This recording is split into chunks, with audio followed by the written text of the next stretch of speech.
Good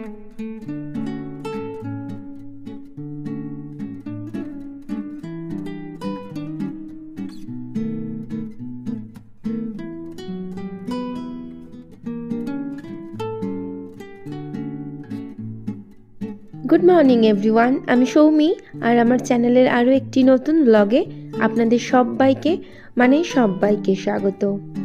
আজকে মঙ্গলবার আর ঘড়িতে এখন কি জানি কটা বাজে জানি না।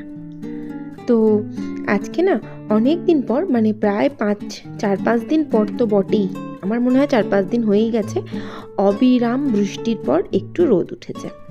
তো আজকে আমি সেই জন্য ভাবলাম যে একটা চাদর পড়েছিল, চাদরটা খুব তাড়াতাড়ি কাচতে হবে, নইলে আবার হয়তো বৃষ্টি শুরু হয়ে যাবে। তো এই আকাশে ঝলমলে রোদ দেখে একদম আমি চাদরটা কেচে ফেললাম।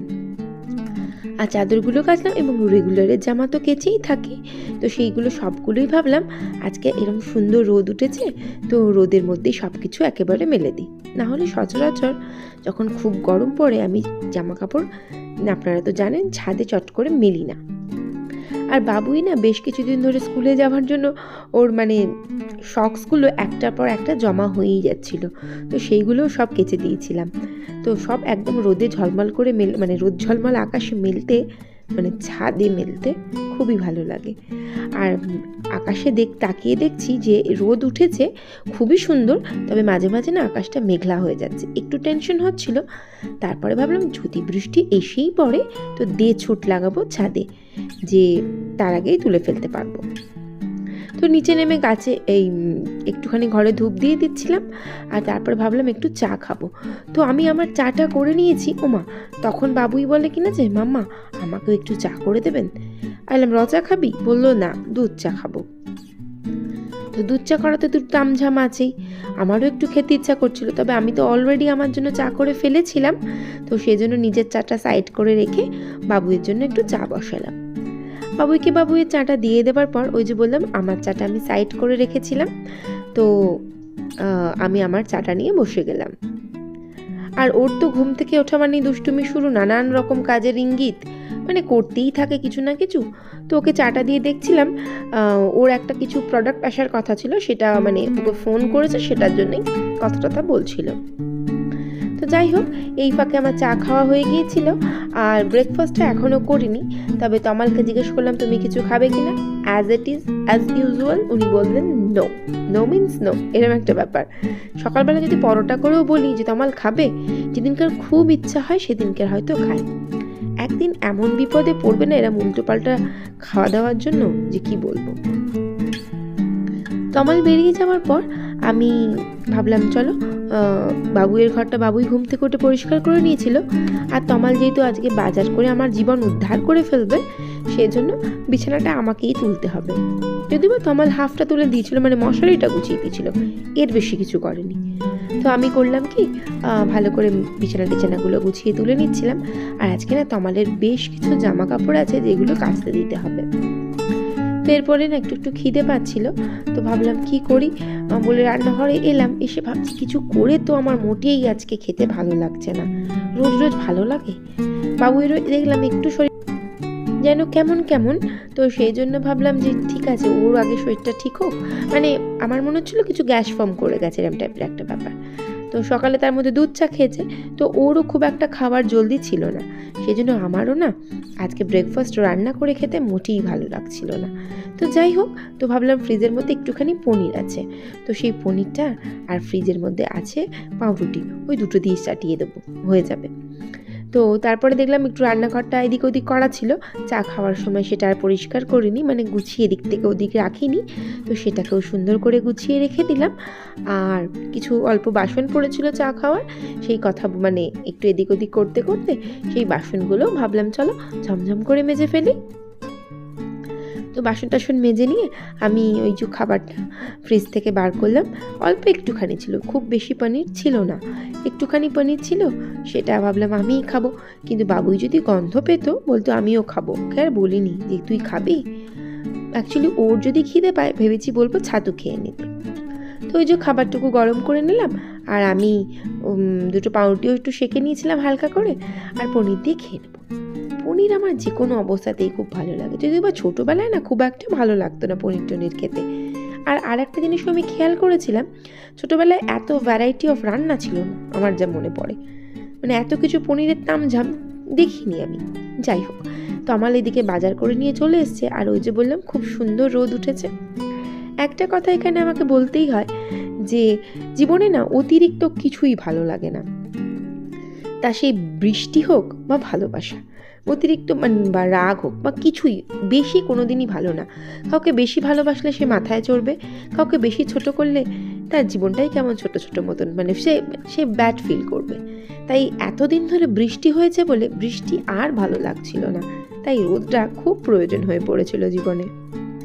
সেই জন্যই বললাম অতিরিক্ত জীবনে কিচ্ছু ভালো নয়, তা সে বৃষ্টি হোক বা ভালোবাসা, রোদ হোক বা ঘৃণা, যাই হোক।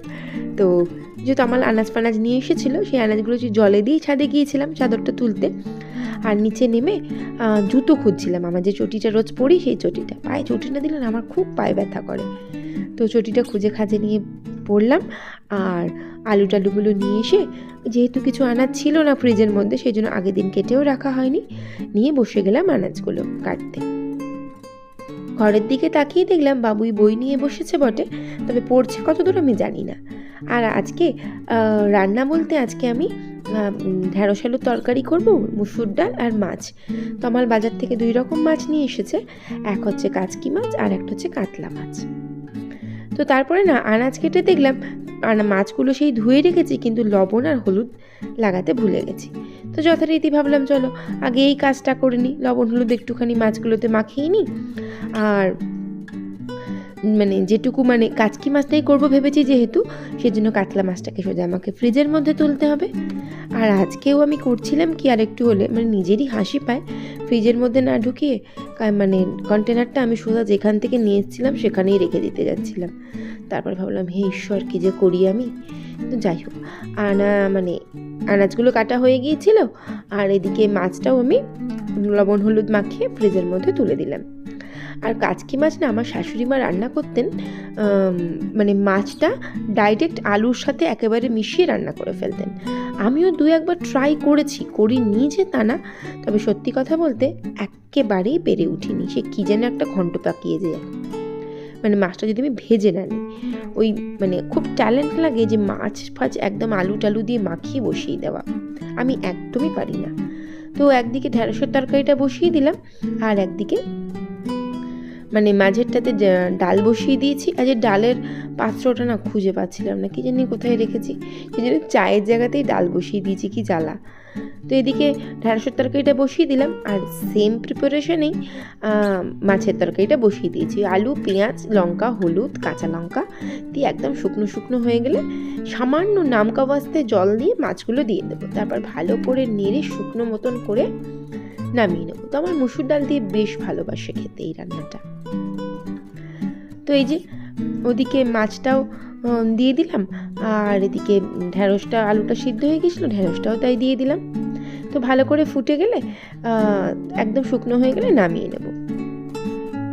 তো মিনিট 2 এদিক ওদিক করার পরে দেখলাম তরকারিটা প্রায় হয়েই এসেছে, কারণ তেলের মধ্যে আলুগুলো বেশ ভালো করেই আমি আগে ভেজে ফেলেছিলাম, আর ঢ্যাঁড়সটা তো ভাজাই ছিল। রান্নাবান্না মোটামুটি হয়েই এসেছিল। আর এরপরে আমার ভাতটা উপর দিয়ে নেওয়ার পালা। তো ভাত উপর দিয়ে নিলাম, আর বাবুই না পড়ছিল, তো ওকে আর আমার ভালো লাগছিল না। গতকাল আপনারা খেয়াল করেছেন নিশ্চয়ই, আমি ব্লগ দিতে পারিনি কারণ শরীরটা বেজায় খারাপ ছিল। বিকেলের পর থেকে না জ্বর মতন এসেছিল, আর সকাল থেকেই যেহেতু শরীরটা বেশ খারাপ মতন ছিল, সেজন্য কালকে ব্লগ দিতে পারিনি। তো এতক্ষণ কাজ করার পর আজকেও না শরীরটা খুব একটা ভালো লাগছিল না, তাই ভাবলাম এইটুকু কাজ করে নিয়ে বাবুইকে বলবো তুই একটুখানি ডাইনিংটা, রান্নাঘরটা ভালো করে ঝাঁট দিয়ে দে। আর দেখতেই পেলেন রান্নাগুলো কি করেছি। কালকে কিছু বাসি রান্নাও ছিল, সেইগুলো দেখালাম, শেয়ার করলাম আপনাদের সাথে। আর আজকে রান্নাগুলো তো আপনারা দেখিয়েছেন, কাচকি মাছের তরকারি, মুসুরির ডাল আর ঢ্যাঁড়স আলুর তরকারি, বাস এইটুকুই। আর ফ্রিজের মধ্যে আছে হচ্ছে কি একটু পনির আছে, ওই যে পনির দেখালাম অতটা খেতে পারিনি, একটু ডাল মাখা আছে, আর কি পটল ভেজেছিলাম মনে হয়, এইগুলো দিয়েই হয়ে যাবে। ও একটুখানি পেঁয়াজের ভর্তাও আছে। তো যাই হোক, বাবুই ঝাড় দিয়ে দিল ডাইনিংটা, আপনারা দেখতেই পেলেন, ছেলেকে শেখাই কাজ করাতে।